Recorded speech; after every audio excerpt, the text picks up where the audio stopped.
जय जय रामकृष्ण हरी. ओम नमो शिवाय. बावली, आज श्रावण महिन्यामधला सोमवार. भगवान शंकराची आराधना खूप लोक या दिवशी करत असतात. संत एकनाथ महाराजांनी शिव महात्म्य त्यांच्या संत एकनाथ गाथा या ग्रंथामध्ये लिहिलेला आहे. काही अभंग भगवान शंकराला अर्पण केलेले आहेत, त्यांची महती यामध्ये सांगितलेली आहे, ज्याला आपण शिव महात्म्य म्हणतो. त्यापैकी एक अभंग आपल्याला आज पाहायचा आहे. वेदशास्त्री गायीला, अभंग असा आहे पहा. वेदशास्त्री गायीला पुराणी वर्णीला, तो शिव पाहिला डोळा भरी, तो शिव पाहिला डोळे भरी. तेने माझ्या मना होय समाधान, तेने माझ्या मना होय समाधान. आठवितो चरण वेळोवेळी, आठवितो चरण वेळोवेळी. सकळ इंद्रिया झाली पै विश्रांती, सकळ इंद्रिया झाली पै विश्रांती. पाहता ती मूर्ती शंकराची, पाहता ती मूर्ती शंकराची. एका जनार्दनी शिव हा भजावा, एका जनार्दनी शिव हा भजावा. संसार करावा सुखरूप, संसार करावा सुखरूप. असा हा संत एकनाथ महाराजांचा अतिशय सुंदर असा अभंग आहे.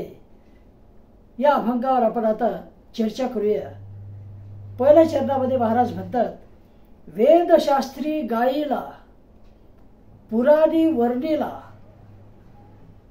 तो शिव पाहिला डोळा भरी, तो शिव पाहिला डोळे भरी. ज्याचं वर्णन वेदांनी शास्त्रांनी केलं, ज्याचं गायन केलं वेद आणि शास्त्रांनी, आणि पुराणामध्ये त्याचं वर्णन केलेलं आहे मोठ्या प्रमाणामध्ये, असा भगवान शंकर मी डोळे भरून पाहिला. त्या शिवाला मी डोळे भरून पाहिलं. आता वेदशास्त्री वर्णीला, वेदशास्त्री गायीला आहे, वेदशास्त्री गायीला पुराणी वर्णीला. बघ आता वेद कोणते, तर वेद हे आपल्या भारतीय संस्कृतीचं मूळ सर्वात पुरातन साहित्य कोणतं, तर वेद. वेद कोणा लिहिले माहितीच नाही, म्हणून वेदाला अपौरुषेय असं सुद्धा म्हणतात. म्हणजे ते ईश्वराने निर्माण केले अशी एक धारणा आहे. आणि वेदाला सर्वात पुरातन वाङ्मय म्हणून युनेस्कोने सुद्धा मान्यता दिलेली आहे. असे वेद. आता हे 4 वेद आहेत. पहिला वेद आहे ऋग्वेद, दुसरा यजुर्वेद, तिसरा सामवेद आणि चौथा अथर्ववेद. ऋग्वेद, यजुर्वेद, सामवेद आणि अथर्ववेद. यामध्ये ऋचा आहेत. संस्कृतामध्ये वेद आहेत आणि याच्या अध्ययनाची विशिष्ट अशी पद्धत आहे. त्या पद्धतीनं त्याचे उच्चारण आलं पाहिजे. त्यानंतर त्याचं पठण करणे, त्याचा अर्थ समजून घेणे, कारण मीमांसा जाणून घेणे, हे सर्व त्यामध्ये येते. ऋचांचं गायन वगैरे त्यामध्येच येते. असे हे वेद जे भगवंताला अर्पण केलेलं आहेत. तेव्हा संत ज्ञानेश्वर माऊली, संत शिरोमणी तुकाराम महाराज यांनी या संस्कृत वाङ्मयाचं प्राकृतामध्ये रूपांतर केलं आणि सर्वसामान्यासाठी ते ज्ञानाचं भांडार हे उघडून दिलं. संत ज्ञानेश्वर महाराज म्हणतात, हरिमुखे म्हणा, हरिमुखे म्हणा, पुण्याची गणना कोण करी. यामध्ये सांगत असताना ते म्हणतात, चहुवेदी जाण साही शास्त्रकारण, 18 पुराणे हरिशी गाती. चहुवेदी जाण शाही शास्त्रकारण, 18 पुराणे हरिशी गाती. त्या हरिपाठामध्ये ज्ञानेश्वराचे ते म्हणतात. तेव्हा संत ज्ञानेश्वरांनी हरिपाठामध्ये तसंच त्यांच्या ज्ञानेश्वरीमध्ये हे सर्व सांगितलेलं आहे. तेव्हा असं हे वेद, वैदिक वाङ्मय. त्यानंतर 6 शास्त्र आहेत. पुरातन आपल्या धार्मिक वाङ्मयाशी संबंधित 6 शास्त्र आहेत. आता ते शास्त्र कोणते, तर पहिला वेदांत. यामध्ये 2 भाग आहेत. एक आहे कर्मकांड आणि दुसरा आहे ज्ञानकांड. एकामध्ये कर्मकांड, यज्ञवल्क वगैरे त्यामध्ये सांगितलेलं आहे आणि दुसऱ्यामध्ये ज्ञानाचं कांड, ज्ञानकांड त्याला म्हटलेलं आहे. हे वेदांतामध्ये आहे पहिलं शास्त्र. दुसरा संख्याशास्त्र, स्टॅटिस्टिक, संख्याशास्त्र. यामध्ये आकडे मोड, माहिती जमा करणे, संख्या जमा करणे, त्याचं विश्लेषण करणे, त्याची वर्गवारी करणे. खगोलशास्त्र ही त्याची एक शाखा आहे आणि त्यामधून ज्योतिषशास्त्र हे तिसरी शाखा निर्माण झालेली आहे. तेव्हा तिसरं शास्त्र जे आहे ते योगशास्त्र. योगशास्त्र. आता योगशास्त्र म्हणजे काय, आता योगा बरेच लोक, आता आपण सहज बरेच लोक चर्चा करतात की आम्ही सकाळी सकाळी योगा करतो, सकाळी म्हणजे आम्ही फिरायला जातो. त्यावेळेला काही लोक सांगतात की आम्ही योगा करायला जातो. तर हे जे योगा आहे हे खूप पुरातन असं शास्त्र आहे. आणि योगा म्हणजे काय, तर चित्तवृत्तींना निर्विकार करणे म्हणजे योग. आणि जो चित्तवृत्तींना निर्विकार करतो तो योगी. आता योगा केल्यानं योगी होण्याकडे वाटचाल होते. योगी होणं सोपं नाही. तेव्हा योगी होण्याकडे वाटचाल सुरू आपण करू शकतो. तेव्हा योगशास्त्र म्हणजे चित्तवृत्तींना निर्विकार करण्याचं जे शास्त्र आहे ते योगशास्त्र मावली. त्यानंतर आहे न्यायशास्त्र. 5वं आहे वैशेषिक शास्त्र. यामध्ये ज्ञान, तर्क, नीती याच्याशी संबंधित हे वैशेषिक शास्त्र आहे. आणि 6वां आहे मीमांसा. 6वां आहे मीमांसा. तेव्हा हे झाले 4 वेद आणि 6 शास्त्र मी तुम्हाला सांगितले. आता 18 पुराण महाराजांनी म्हटलं यामध्ये, वेदशास्त्री गायीला पुराणी वर्णिला, तो शिव पाहिला डोळे भरी. वेदांनी वर्णन केलं किंवा गायन केलं, शास्त्रांनी गायन केलं, पुराणामध्ये वर्णन केलेलं आहे. असा भगवान शिव मी डोळे भरून पाहिला, त्याची मूर्ती मी डोळे भरून पाहिली. तो 18 पुराण. आता हे आपल्या कानावरून गेलेली बरी, लक्षात राहिले तर फारच चांगलं.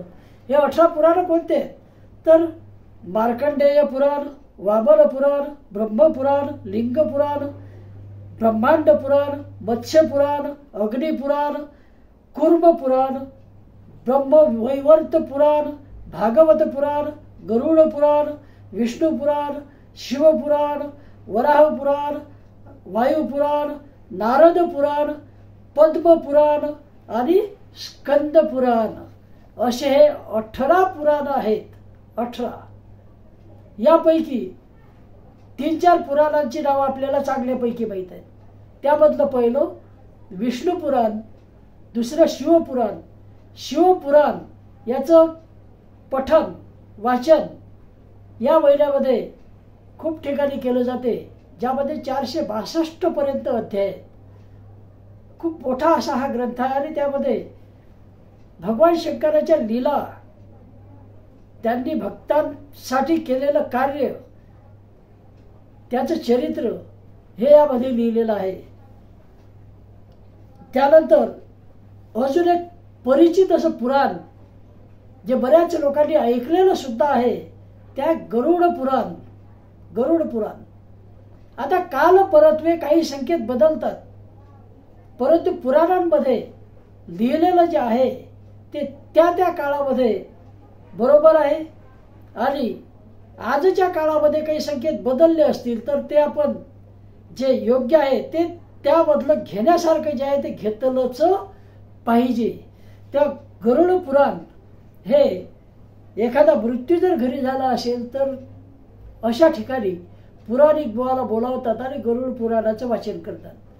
तसं वाचन करायला सुद्धा हरकत नाही, पण गरुड पुराण तसं काही कोणी वाचत नाही, कारण त्यामध्ये त्या विधी वगैरे काही सांगितलेल्या आहेत. आणि त्यामुळे त्याचं वाचन सहसा कोणाचा मृत्यू वगैरे झाला तर ते 10-12 दिवस घरामध्ये गरुड पुराणाचं वाचन करतात आणि लोक ऐकतात. ज्यांना ऐकायचं आहे ते बसतात थोडेफार आणि ऐकत असतात. ते गरुड पुराण. त्या 18 पुराण आहेत. यामधलं विष्णू पुराण, शिवपुराण हे काही ठिकाणी पठण केले जाते, वाचन केले जाते. इतर पुराणं जे आहेत लिंग पुराण वगैरे त्याचंही पठण केले जाते. शिवपुराणाचं पण बऱ्याच मोठ्या प्रमाणावर पठण केले जाते, वाचन केलं जाते. त्याचं शिवकथासुद्धा लावल्या जातात आणि शिवपुराण हे 7-8 दिवसामध्ये पूर्णसुद्धा केलं जाते. म्हणजे जेवढं होईल तेवढं थोडक्यामध्ये हे असे शिवपुराणाच्या कथा असतात. मोठमोठे पंडाल लावून त्यामध्ये केलं जाते ते सुद्धा. आता पुढे महाराज काय म्हणतात पहा, तेने माझ्या मना होय समाधान, आठवितो चरण वेळोवेळी, आठवितो चरण वेळोवेळा. की भगवान शंकराच्या मूर्तीला मी डोळे भरून पाहिलं आणि त्यामुळे काय झालं तर माझ्या मनाला समाधान लाभलं आणि मी भगवान शंकराचे जे चरण आहेत, पाय आहेत ते सतत आठवत असतो. माझं जे मन आहे त्याच्या पायाशी लीन होत असते. मी सतत त्याचं चरणाची आठवण ठेवत असतो. सकळ इंद्रिया झाली पै विश्रांती, पाहता ती मूर्ती शंकराची. माझ्या सर्व इंद्रियांना आराम मिळाला. आराम मिळतो केव्हा? जेव्हा मी शिवशंकराची मूर्ती पाहतो तेव्हा माझे सर्व गात्र शिथिल होतात, आराम मला मिळतो. संसारामध्ये कष्टाची कामं करावं लागतात. अर्थार्जन करण्यासाठी, संसाराचा गाळा ओढण्यासाठी अनेक कष्ट पडतात, अपमान सहन करावा लागतो.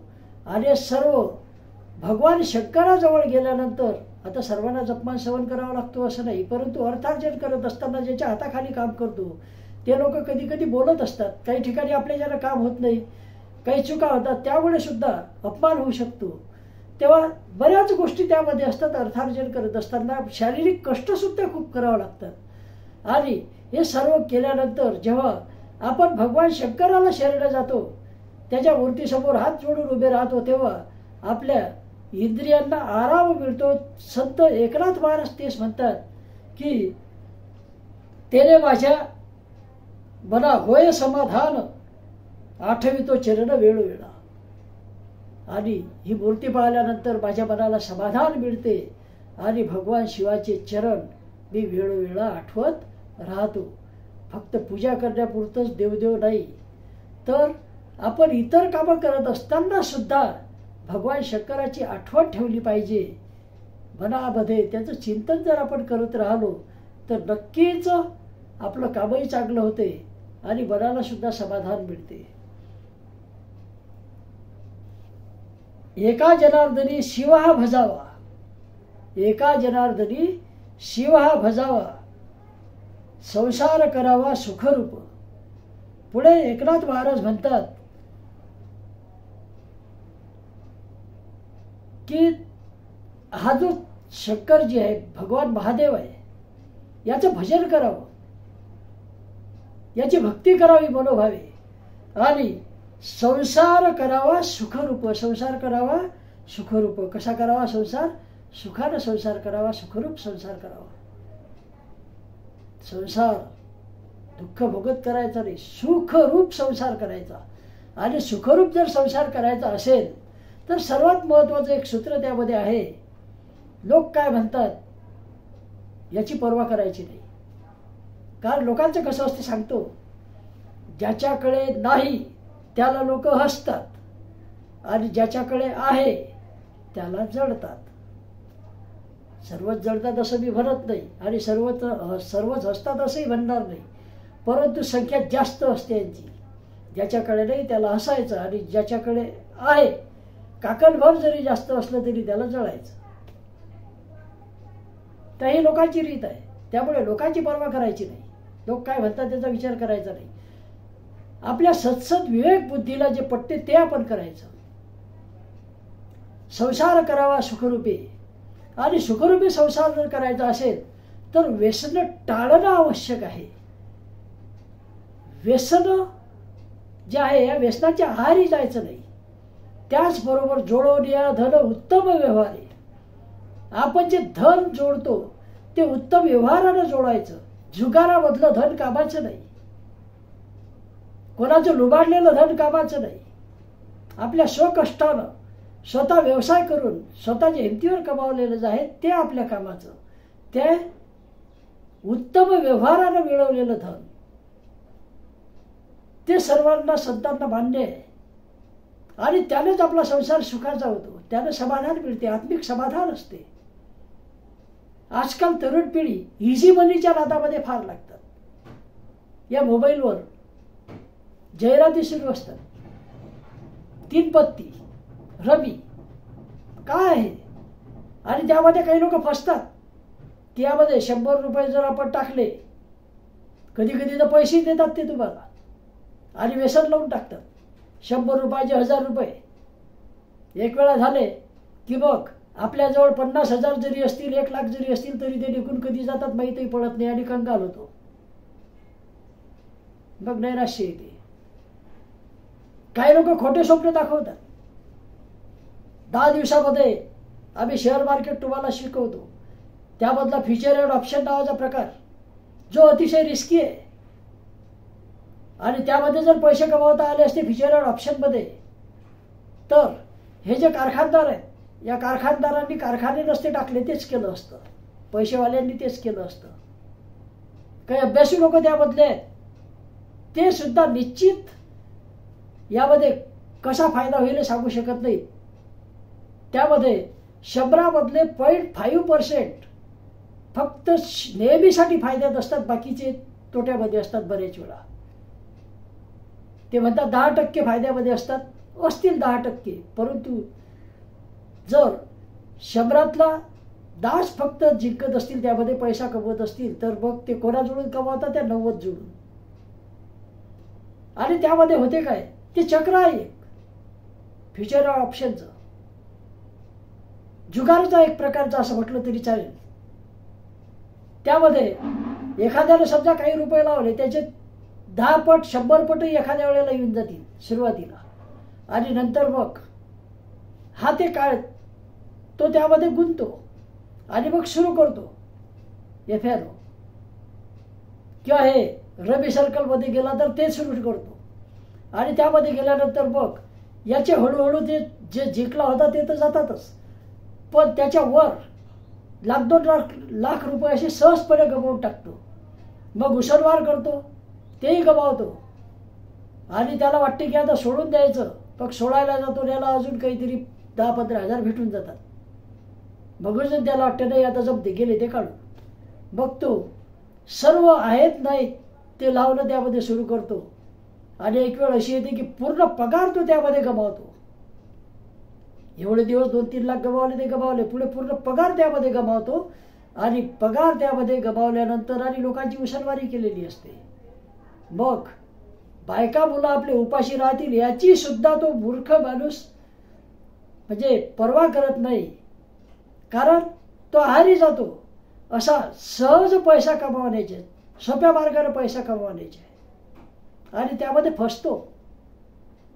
काही लोक निदान त्यामधून शहाणपण असं ठेवतात की ते मोठ्यांकडे कबूल करतात की बाबा मी यामध्ये फसलो, यामधून आता मला निघायचं आहे, याला मी हात परत लावणार नाही, आणि सुदैवानं त्यामधून ते बाहेर पडतात. परंतु काही लोक मात्र निराशेच्या गर्तेमध्ये अडकतात आणि त्यामध्ये अडकल्यामुळे मग लोकांना तर त्यांनी बुडवलेलंच असते, पैसे उसने घेऊन स्वतः सुद्धा बुडतात.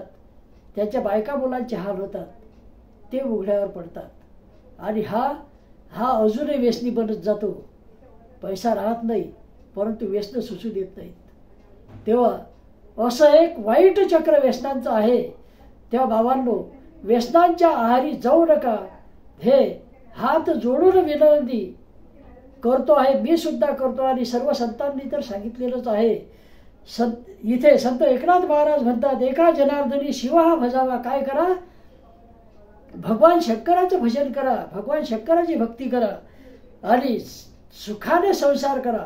संसार करावा सुखरूप, संसार करावा सुखरूप, असं संत एकनाथ महाराज आपल्याला सांगत आहेत. तेव्हा असा हा अतिशय सुंदर असा अभंग आहे, जो संसार करत असताना परमार्थ करा हे आपल्याला शिकवतो. संसार सोडून परमार्थ करण्याची गरज नाही.